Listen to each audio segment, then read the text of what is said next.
Emily, UFC 248, you fell ill, you got hospitalized, you had to pull out the fight. Like, what exactly happened during that fight week? Could you kind of break that down? So yeah, so I remember I had that interview with you, and then Yeah, I said I got yeah, real sick, and then I had yeah. to. So that week, the fight was almost Mm-hmm. canceled because of the Mm-hmm. way my blood work came back. My white blood cell count was really high, and my monoclites and my neuro something. So I literally had to go in and get, first I had to go in and get a mono test, and then that came back negative. And then I had to go in, and they had some like serious concerns for maybe even some blood cancer stuff going on. And so I had to get like $600, and that was after a discount apparently. So it was like over $2,000 in blood work I had to get done. And so I was so sick that week, and like Johnny thought I should pull out of the fight. My coaches thought I should pull out of the fight. And like, obviously, no fighter wants to pull out of a fight, especially being that close and like already putting in the work. And I was like, okay, like, and I was talking to the UFC doctors and stuff, and they were like, basically, like, go train this Monday, Tuesday, let us know how you feel, and we'll go kind of go from there. So I didn't train that whole week where we were supposed to have that interview, and then the blood work came back fine. They were like, okay, like, everything looks like it's clearing up. And so I trained. I felt really good, kind of the best I had felt all camp. Like I was starting to peak like I should have been. And so I was like, okay, like I think I can do this, and kind of really like pulled my morale together against, everyone's thoughts. It didn't even cross my mind that I may miss weight. So like I was thinking more of like based on the fight, and I was like, no, I can fight. I didn't even like cross my mind about the weight cut because my weight had been low. I've never had a problem making weight. I've always like that's one thing I'm a where like smoking weed doesn't bug me. Like I am very strict with my diet. I'm a head case about what I eat. Like I've always been really good about that. Almost like maybe too much where like I've kind of maybe starved myself in the past, and so I think it was just like obviously being sick, it was coming off so slow. Like from the moment we started the weight cut, it was like not even a half a pound an hour was coming It's off. painful. It was, and Painful so to like watch. right away I didn't feel good. And so like it didn't even cross my mind that that would have been a thing though. And then the only other thing I can say about that too is like, which I don't know if this would have made the difference, is like normally I wake up and I cut all the weight in the morning, and usually that's pretty hard on my body. I don't sleep the night before, and I know a lot of people that cut the night before a little bit and then they wake up and cut the rest. So I was like, okay, maybe I'll try that this week cut. And I don't know if that had something to play with it, but when I woke up and I started cutting, like it just like was coming off even slower than it did the night before, which obviously that's like to be expected because I had already been cutting, but it just like never was getting better. And then it finally reached weigh-ins, and I was still almost 2 pounds over, where even if I was going at that rate I was going, it would have been 1 o'clock before I would have made weight, which I couldn't have weighed in at that point. Yeah. She was already drained too at that point. So like, and I had already pushed my body like way past a point where my kidneys were cramping, and like it was just not going good. And I really think that me being that sick right before, like obviously had to have something to do with it, because I've never experienced something like that where like I mentally wanted to do something so bad, but my body like was just like fighting me so much. So like that was like by far like one of the most, like it was literally like a nightmare. Like this was like some Black Mirror shit. Like this, like that's literally what it felt like. Like from the moment the cut started, like I was like in it mentally, and then like I get we go down there, okay, I'm missing weight, and then I get rushed into a room with all these cameras and people staring, and then I have to get naked and stand on the scale, and like I look and feel like shit, and then I go in the back, and then I drink, and then I'm like convulsing, and the doctors are trying to talk. It was literally like a fucking nightmare. And then when it came time for the mock weigh-ins, I still hadn't ate. I had drank fluid, but I still hadn't ate. I still was super out of it. And I'm like, and now I have to go stand on a stage and like act excited or be excited. Like it was literally like it was horrible. And then into the night my kidneys were still cramping, and that's when the PI, the nutritionist, and then the UFC doctor was like, no, you need to go into the emergency room. And then they ran all those tests on me.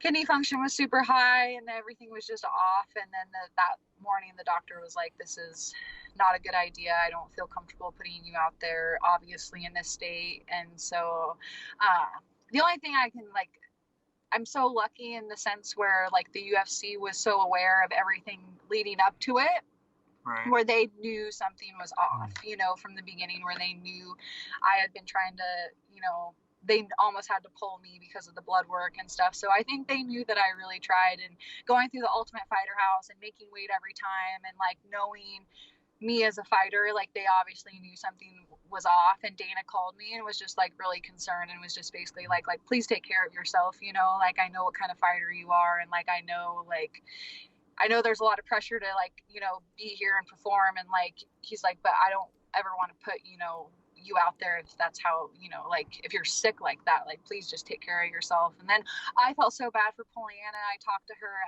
before the mock weigh-ins, and she was so sweet about it, and like the weight miss, and she's like, don't worry about it, like everything. She was just so sweet that I felt so bad when, you know, the fight didn't happen and everything, and she came all that way. And like I feel horrible, you know. It's literally the worst case scenario. That was the worst case scenario for any fighter, especially like because I wasn't lazy. I went on all my runs. I did the diet. I did all of that, you know. So that's the part where at the end of the day, like I think I was able to get over it a little bit sooner, just because I knew that I did all that. I did the work. I did my runs. I did the diet. I cut my salt. I did everything that I normally do. And then my body still just wasn't able to like pull it together, you know. So like I was able to like move on from that, you know. So everything happens for a reason. I don't know what that reason, you know, is exactly right now, but I maybe if I still would have went out there, I would have been even more. I don't know, but I just know I was not okay. I was not in any shape to get punched in the head. Like for days after, like I felt like I had like kind of like flu-like symptoms, like could hardly eat, like was just like had a horrible migraine for days. Like I pushed my body past a point where I should have pushed it. And so yeah, it was definitely depressing. It was tough. It's tough to watch. How long did it take you to get out of the hospital? Were you out of the hospital that day, or that night they sent me we were there like 2 or 3 hours probably. Yeah. Gave her did some more blood work on her, and then gave her some IVs and some Motrin, and go get him, Scout. Yeah, it seems like I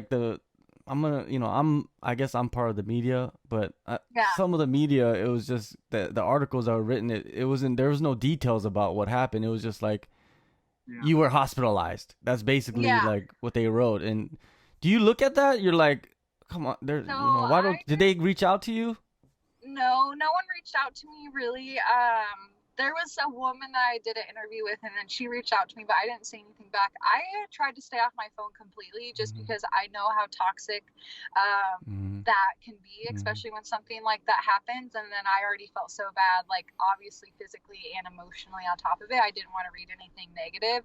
I just saw Polyana obviously put out like what she said, and I think that's kind of what everybody was going off of, is just the last she had heard I went to the ER and that the fight wasn't happening.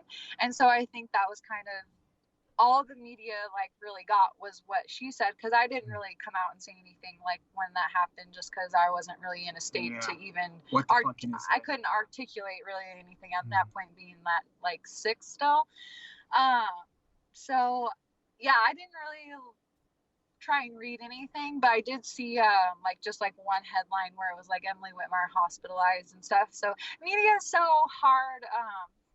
There was one website too that like posted like when I missed weight, and like I know they hadn't posted anything about the fight until then, you know, which kind of sucks, because it was the video of me weighing in, which obviously I looked horrible. Instead of it just being like a picture like, oh, Emily Whitmire missed weight, they like want to show the dramaticness of how awful I looked, and me going out there and like, you know, and like that kind of sucks. At the same time, it sucks as me as Emily, you know, but then as me, Emily the fighter, I'm entertainment, so yeah, I guess it's fair play for them to use and show whatever they want, you know.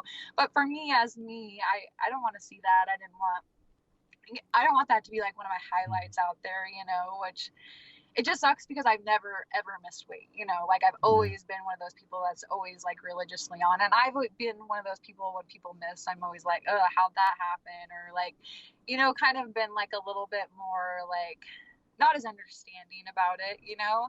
And then now I kind of am because I know that there was, you something going on. I remember I read Alexa Grasso's post when she missed by like 5 or 6 pounds, and like she had the flu and like there was a lot of things going on. And like, I remember I like Alexa Grasso a lot. I'm a big fan of hers. I think she's an amazing fighter and super sweet. I've met her and like, she's great. And I remember reading that and I just remember thinking like, wow, she must have been like feeling like really awful, to like, and then not even a couple months, like that was me in that situation, so, cause like, when you see a fighter like Alexa Grasso, one of the top 10, like one of the biggest uprising stars, someone that's like so professional, somebody who's, always showed up, and then that happened to her, like that kind of made me like, when happened to me, I was like, okay, like shit happens. Like sometimes you're just sick and it's not, we have a weird job where 3 days out of the year you have to be perfect and on, and sometimes those 3 days end up on a day that's not good. And you can only do so much in your power to make sure that it is before like your body sometimes just says like, no, it's not okay and we're not doing this right now. So I definitely learned a lot in that experience about just kind of maybe being more understanding about other people's situations, and just not always, maybe judging or something, like, yeah, there's some people that are lazy and I know people that didn't do their runs and did eat bad and missed weight, but then you do have those few people that did everything and they were sick, or, something was going on with their body where, well, weight cut's no joke, like it takes usually bodies like a whole month to kind of come back from a big weight cut. Bringing yourself as close to death as you can get before you actually die, dehydration. So it's definitely not something to take lightly, and it's like when you do it so many times as a professional fighter, you kind of do forget like how dangerous it really is, and then certain situations like that where, Emily's body was already depleted before she started the weight cut. And then she started getting into that weight cut, and her body was like, no, hang on to everything. You are depleted already, That's what I mean. Like, when I was that sick, like, it didn't even, like, I was like, my weight's low, I'll make the weight, Like, I didn't even cross my mind that my body actually may physically not be well enough to make that drop, And I think that's, like, why my kidneys reacted the way they did. I think that's, like, one of your first organs that shuts down when you're in that situation is your kidneys. So, I mean, I was there. Like a few years back, I just, covering the sport, I just wanted to like experience it myself. So I went to a jiu-jitsu tournament. I signed up for it and I said, okay, I'm going to go and compete at a weight class way lower than my normal weight class, which was like 72 kilos. So I had to drop like in 2 weeks, I had to drop like 8 kilos. I don't know. I think that's like 16, 17, 18 pounds or something like that. Yeah. But man, that was the hardest thing I ever did of my life. And that was like within like a week, of doing it. Yeah. Like every day I was like working out. This is what I was eating. I was eating watermelon. That's it. Yeah. Like, and it was the most delicious thing in the world. And I would like come home. Yeah. When you're deprived, just how amazing water, just regular water. After you weigh in, it's like, oh my God, this stuff's like gold. Yeah. Yeah. It's just, I think some people, they just criticize, but like you said, you have that, there's a story to it. You know what I mean? It's not like you just went in there and just didn't make weight. There's a huge, backstory to that. And it's important for people to know about that. I feel like for every fighter to kind of be more open about like what happened during that day, because if the fans don't know and they don't hear about more fighters coming out and saying it, then they won't understand.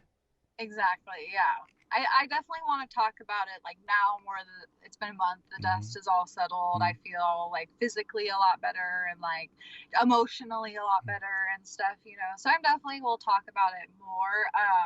I kind of, like leading up to the fight, I'm kind of a more private person where I don't post my training. I don't, post my medical things going on. Like, I hate blood work. Like I have this thing called vasovagal where like I almost pass out every time I do blood work. So I've created the system where I do jumping jacks and I get my heart rate going.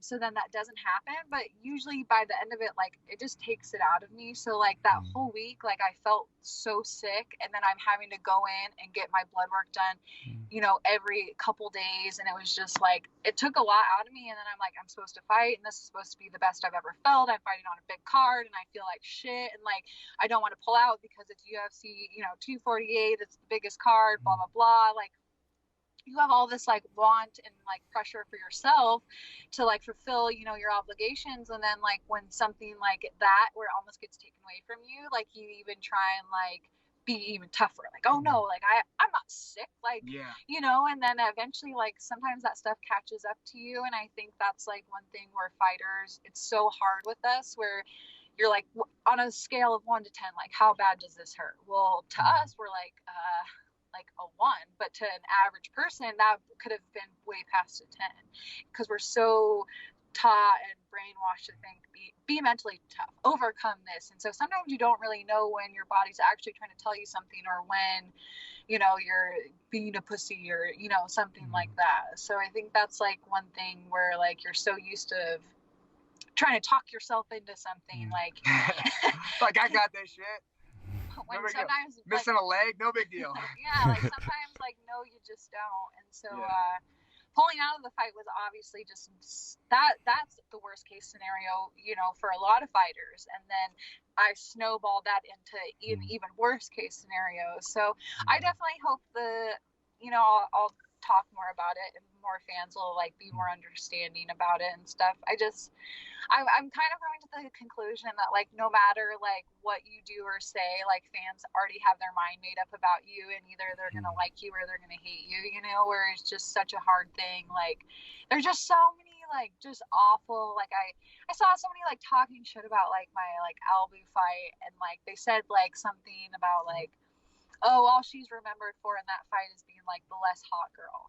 And I'm like, I set a world record in that fight, like I own the record for the fastest strawweight submission in the weight class, so they don't remember that about the fight. They just remember me being not as hot, so it's like no matter what you do, you can set a world record, you can knock somebody out in 7 seconds, but if all they thought about was how hot you were when you're watching it, like what does it matter, so I'm definitely doing a lot better, like not reading comments and not trying to like keep up with what people are thinking, just because like that like tears me up.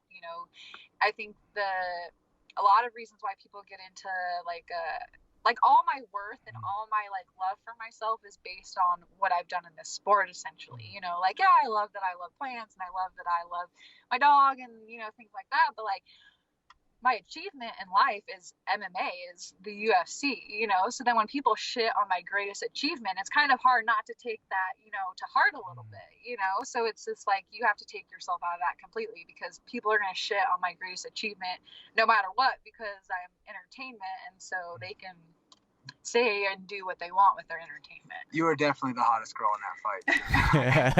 Thank you.